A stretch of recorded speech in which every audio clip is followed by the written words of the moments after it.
हिंदी में यूपीएससी की तैयारी से संबंधित प्रोग्राम्स को देखने के लिए सब्सक्राइब करें स्टडी IQ-IAS हिंदी। नमस्कार, बहुत बहुत स्वागत है आप सभी का स्टडी IQ-IAS हिंदी में। मेरा नाम है अतुल जैन।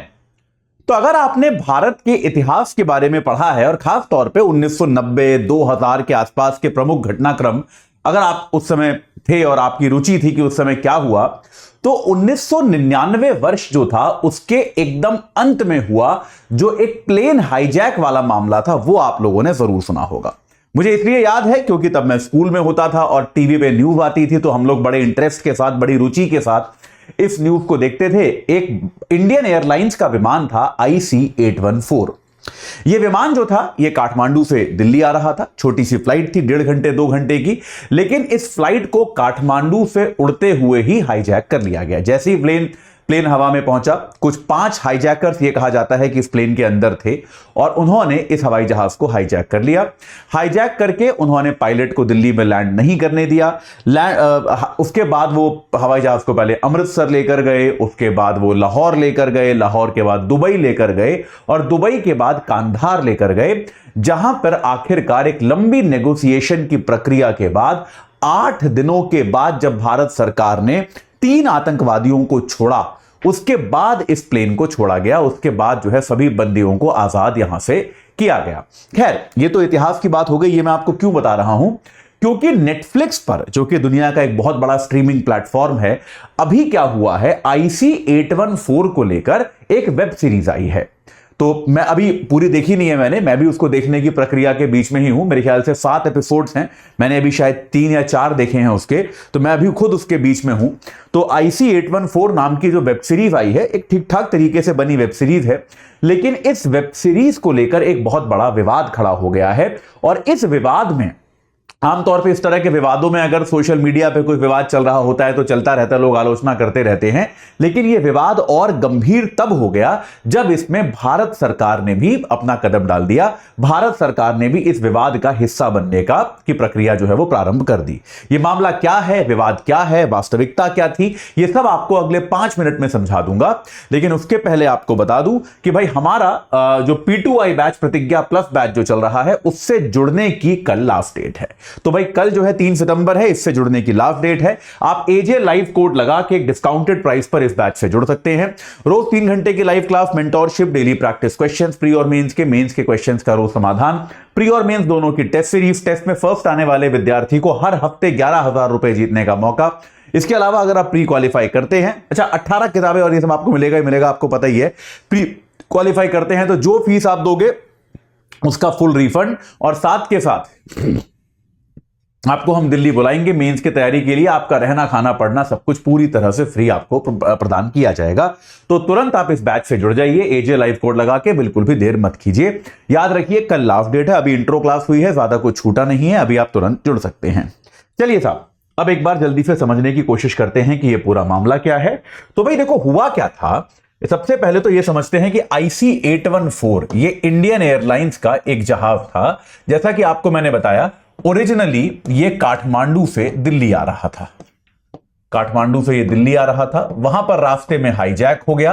काठमांडू से उड़कर पहले ये अमृतसर पहुंचा, दिल्ली में इसको लैंड नहीं करने दिया गया। अमृतसर पहुंचा, अमृतसर के बाद इसको जब वहां पे थोड़ा तेल भरवाकर लाहौर लेकर जाया गया। लाहौर के बाद जो है इसको दुबई लेकर जाया गया, और दुबई के बाद इस जहाज को कांधार लेकर जाया गया। और कांधार जो कि अफगानिस्तान में है, वहां पर यह काफी दिन तक खड़ा रहा, और वहां पर एक लंबी नेगोशिएशन की प्रक्रिया चली, जिसके बाद भारत सरकार ने 3 आतंकवादियों को छोड़ा।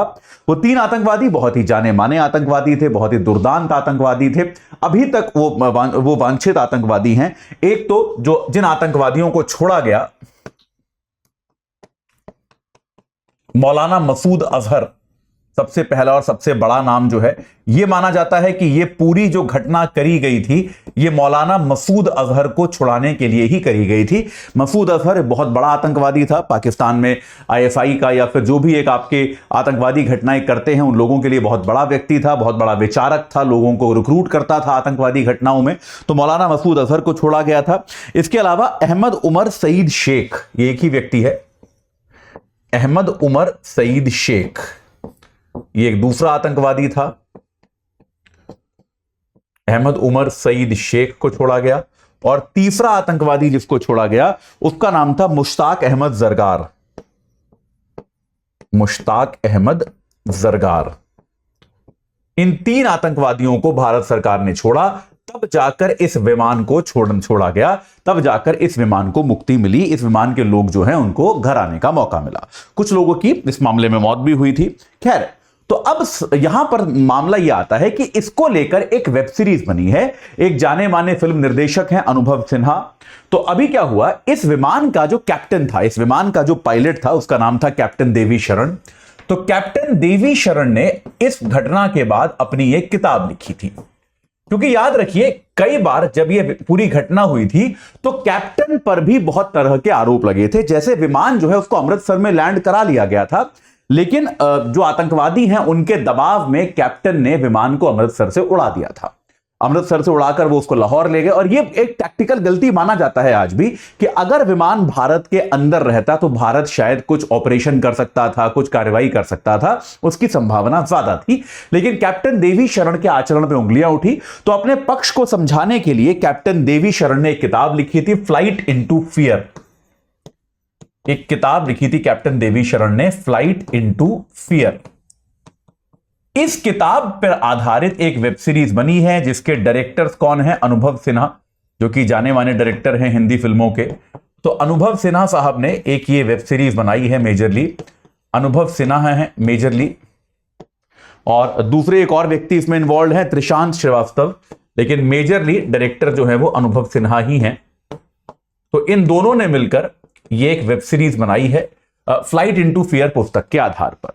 अब इसको लेकर विवाद यह हो गया है कि जो 5 लोग, जिन 5 लोगों ने इस प्लेन को हाईजैक किया था, वेब सीरीज में उनको किन नामों से बुलाया गया है।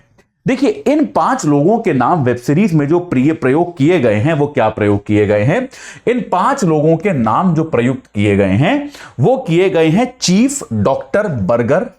क्योंकि याद रखिए, आतंकवादी जो थे वो आपस में अपने वास्तविक नामों से बात नहीं कर रहे थे। आतंकवादी इस बात को लेकर बड़े केयरफुल थे, बड़े सजग थे कि जब ये 5 आतंकवादी जिन्होंने इस जहाज को किडनैप किया था, हाईजैक किया था, ये लोग आपस में अपने वास्तविक नामों से बात करने की बजाय इन्होंने अपने कोड नेम रखे हुए थे और ये उन कोड नेम से बात कर रहे थे। इस विमान में जो यात्री थे उन सबका यही कहना था कि हमें इनके यही नाम पता थे, और उस समय के जो पत्रकार हैं उनका भी ये कहना है कि हमको भी इनके यही नाम पता थे। तो एक का नाम था चीफ, एक का नाम था डॉक्टर। तो ये लोग एक दूसरे को इन नामों से बुला रहे थे। एक का नाम था बर्गर, एक का नाम था भोला, और एक का नाम था शंकर। याद रखिएगा, ये सबके सब जो थे ये छद्म नाम थे, ये उनके वास्तविक नाम नहीं थे। वास्तविक नाम भी मैं आपको बताऊंगा। ये सबके सब जो थे उनके दिए हुए नाम थे। तो अब विवाद क्या हुआ है कि इस वेब सीरीज में इन्होंने इन्हीं नामों का प्रयोग किया है इन आतंकवादियों को रेफर करने के लिए, और इसको लेकर काफी सारे समाज के वर्ग की भावनाओं को ठेस पहुंची है, क्योंकि इन आतंकवादियों को आपने भोला और शंकर के नाम से बुलाया, जबकि वास्तविकता में आतंकवादी जो थे ये मुस्लिम थे। अगर मैं आपको वास्तविक नाम बताऊं तो चीफ जो था उसका नाम था इब्राहिम अतहर। ये नाम आपको याद करने की आवश्यकता नहीं है, लेकिन इब्राहिम अतहर नाम का एक व्यक्ति जो था वो चीफ था। इसको चीफ नाम से बुलाया जा रहा था, ठीक है। और अगर मैं आपको बताऊं तो शाहिद अहमद सईद, शाहिद सईद नाम का एक व्यक्ति था, इसको डॉक्टर बुला रहे थे, ठीक है। सनी अहमद काजी को बर्गर बुला रहे थे। ये 5 आतंकवादी थे। सनी अहमद काजी, इसको बर्गर नाम से बुलाया जा रहा था। इसके अलावा मिस्त्री जहूर इब्राहिम, इस व्यक्ति को भोला बुलाया जा रहा था। मिस्त्री जहूर इब्राहिम, इसको भोला बुलाया जा रहा था। और आखिर में शाकिर नाम का एक व्यक्ति था जिसको शंकर बुलाया जा रहा था। तो इसको बनाने वालों का यह कहना है कि भाई जहाज के अंदर जो नाम प्रयोग हो रहे थे, हमने ये कोशिश करी है कि जहाज के अंदर जो लोग थे उनको कैसा परिदृश्य दिख रहा था हम वो दिखाने की कोशिश करें। जहाज के अंदर के लोगों को तो ये वास्तविक नाम पता ही नहीं थे। जहाज के अंदर के लोगों को तो यही नाम मालूम थे, चीफ, डॉक्टर, बर्गर, भोला और शंकर। इसीलिए हमने आतंकवादियों को इन नाम से पुकारा है, इनके वास्तविक नामों से नहीं पुकारा है। लेकिन इस बात को लेकर क्या हो गया है, एक प्रकार का सांप्रदायिक विवाद छिड़ गया है। काफी सारे लोगों का ट्विटर पे और सोशल मीडिया पे आरोप लगा कि जो इस सीरीज को बनाने वाले जो लोग हैं, इस सीरीज के निर्माता निर्देशक जो हैं, उन्होंने जानबूझकर आतंकवादियों के नाम जो है वो मुस्लिम नामों से बदलकर, खास तौर पे इन दोनों के मामले में भोला और शंकर, क्योंकि हिंदू नाम है, हिंदू भगवानों के नाम है, तो इस प्रकार के नाम रखे गए जिससे हिंदू धर्म की भावनाओं को ठेस पहुंचे। जबकि यह आरोप जब सोशल मीडिया पे लगना शुरू हुआ, उसके बाद कई बार जो है बहुत सारे उस जमाने के पत्रकारों ने स्पष्टीकरण दिया।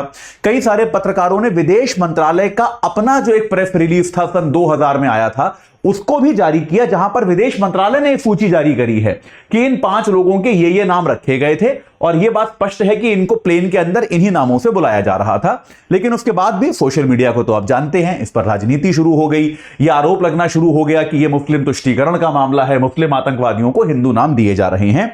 और बड़े आश्चर्यजनक तरीके से भारत सरकार का जो सूचना एवं प्रसारण मंत्रालय है, उसने भी इस मामले पर काम करते हुए, इस मामले का संज्ञान लेते हुए, जो नेटफ्लिक्स इंडिया की हेड हैं, भाई नेटफ्लिक्स एक अंतरराष्ट्रीय कंपनी है, लेकिन उनका भारत के जो सबसे बड़ी पदाधिकारी हैं, नेटफ्लिक्स इंडिया की जो आपकी हेड है मोनिका शेरगिल को सरकार ने समन किया है। उन्होंने पूछताछ के लिए मोनिका शेरगिल को बुलाया गया है और अब जो है उनसे इस बारे में पूछताछ की जाएगी कि भाई आपने इस प्रकार की गलती क्यों की, आपने इस प्रकार का काम क्यों किया गया। हालांकि ये थोड़ा सा मेरी समझ के बाहर है, मुझे नहीं लगता कि इसमें कुछ भी गलत किया गया है। इन्होंने स्पष्ट तौर पे जो नाम उस समय जहाज के अंदर प्रयोग किए जा रहे थे वही नाम रखे और भारत सरकार के आधिकारिक दस्तावेज ये बताते हैं कि इन आतंकवादियों को इन नामों से पुकारा जा रहा था। लेकिन यह ऐसा लगता है कि सरकार ने एक तरह से सोशल मीडिया पर चल रहे विवाद को लेकर सरकार ने अपनी कार्रवाई की है। अब उसमें आगे क्या होता है क्या नहीं होता ये तो स्पष्ट नहीं है, लेकिन यह आपको पता होना चाहिए कि भाई इस प्रकार की कार्रवाई जो है सरकार यहां पर कर रही है। इस पर हम नजर रखेंगे, इसको लेकर आगे कुछ होता है तो आपको निश्चित तौर पे बताएंगे। ठीक है, चलिए तो अभी के लिए इतना ही। बाकी इसमें कुछ होगा तो आपको बताऊंगा। जाते जाते फिर से बता दूं, कल जो है हमारे प्रतिज्ञा प्लस बैच से जुड़ने का लास्ट डे है। एजे लाइव कोड लगा के उससे तुरंत जुड़ जाइए। वैसे भी सितंबर आ गया है, अगर आपने तैयारी अब तक शुरू नहीं की है तो आप लेट हो चुके हैं और लेट मत होइए। इस चर्चा से जुड़ने के लिए आप सभी का बहुत बहुत धन्यवाद। हिंदी में यूपीएससी की तैयारी से संबंधित प्रोग्राम्स को देखने के लिए सब्सक्राइब करें स्टडी IQ IAS हिंदी।